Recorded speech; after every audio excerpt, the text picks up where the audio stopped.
যে আপনি electronics home appliance যেই প্রোডাক্টটাই নেন, জাস্ট আমাদের একবার নক দেন, নক দিয়ে দেখেন তো আমরা কি প্রাইস দিই। মার্কেটের বেস্ট প্রাইস না হলে নেওয়া তো দরকার নেই।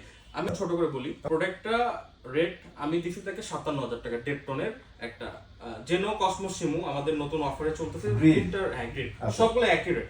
তো ওই লোক আমাকে বলছে ভাই 55 তো হবে, আমি বলছি না 55 তো হবে না, কারণ আমার দেয়ালে পিঠ থেকে গেছে, আমি 57 পসিবল না।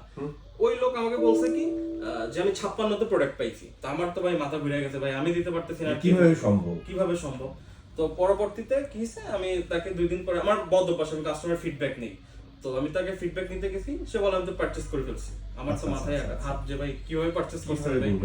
সে কি করছে, ওই শপে গেছে, তাকে 56,000 টাকা দিয়ে আকর্ষণের ডেকে আনা হয়েছে কসমো এসি দিবে বলে। সে যখন কাস্টমার শপে গেছে, কাস্টমারকে কনভিন্স করছে ভাই কসমো নিয়েন না, কসমো ভালো না, আপনি জেনোটা নেন, 60,000 টাকা রেট হবে, খুব ভালো এসি হবে। এই যে কাস্টমার সাথে সাথে প্রতারণার শিকার।